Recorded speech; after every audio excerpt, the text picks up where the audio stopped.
Okay, just watch this for a second.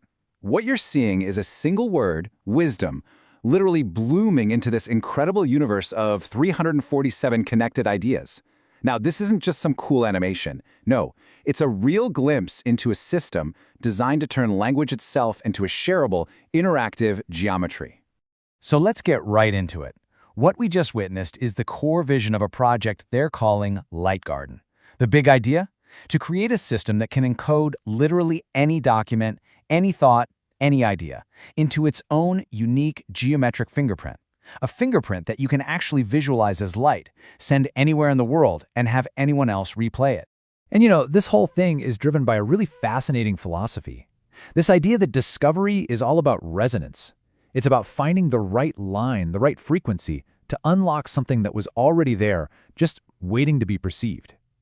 It really sets the stage for a system that feels less like a database and more like a tool for exploration.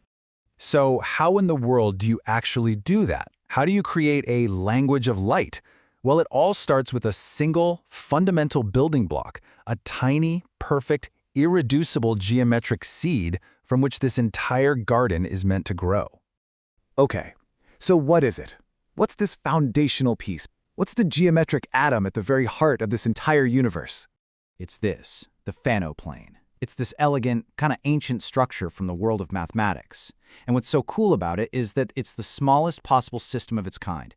You've got just 7 points and 7 lines. The rules are super simple. Every line has to connect exactly 3 points, and any 2 points to find exactly 1 line. That's it. This beautiful simplicity creates a perfectly balanced, totally self-contained system. And that makes it the ideal, stable foundation for a really complex universe of information. And this right here, this is where the abstract math suddenly gets real. As you can see, those 7 points and their 7 lines get mapped directly to frequencies of both sound and light. So for instance, line 1, which connects points 1, 2, and 4, well, that corresponds to the musical notes A, B, and D, and at the same time, the colors red, orange, and green. It's like a universal translator between structure, sound, and light.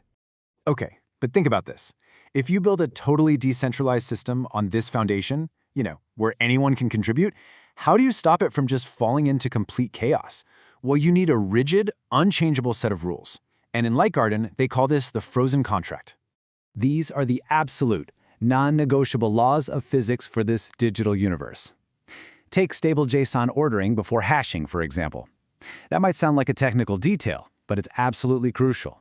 It guarantees that every single node in the network will calculate the exact same geometric fingerprint from the same data every single time. In making the test suites the final authority, that means the code itself is the ultimate source of truth. There's no room for ambiguity. And this chart really shows you just how strict that contract is. You can clarify documentation, you can add new tests, you can even fix a bug, as long as it doesn't change the final outcome one bit. But if you want to touch something fundamental, like the Merkle structure or the signing rules, nope, that's a breaking change. That requires a whole new version, a V2. The foundation is locked. All right, so we've got this perfect geometric seed and a super strict set of rules. Now let's see how these digital principles are actually used to build a federated world, one that exists in both software and in physical hardware. And here's the big picture. You see on the left, you have user interactions creating these events. Those get recorded in a tamper-evident log, using Merkle hashing.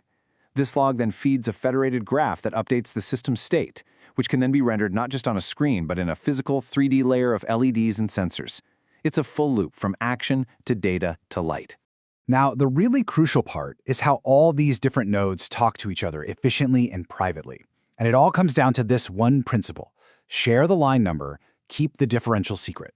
So nodes only need to broadcast which of the 7 Phanto lines they're working on. That's the public part. But the actual data, the computation itself, the differential secret, that stays private. It's a brilliant approach. It keeps the network really lightweight and secure, because you can verify someone did the work without ever having to see their private data.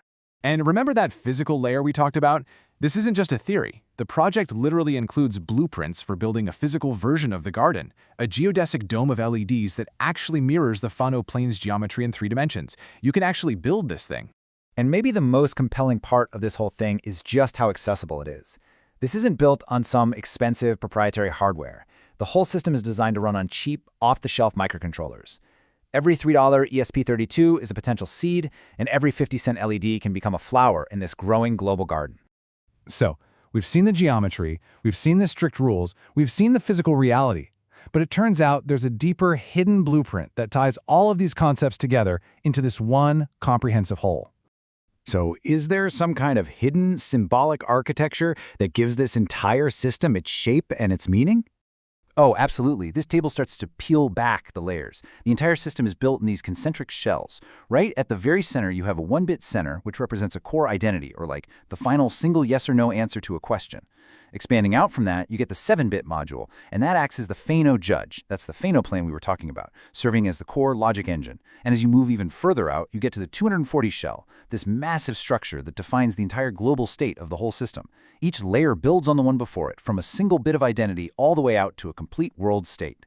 And this is where it all just snaps into place. That 7-bit module we just mentioned, that is the Phanto plane we started with. It's the system's core judge for every single operation. That massive 240-bit shell, that's what lets the system define a global state, giving every single LED, every component in that physical dome, a unique, verifiable address in this digital universe. The whole thing is just perfectly coherent.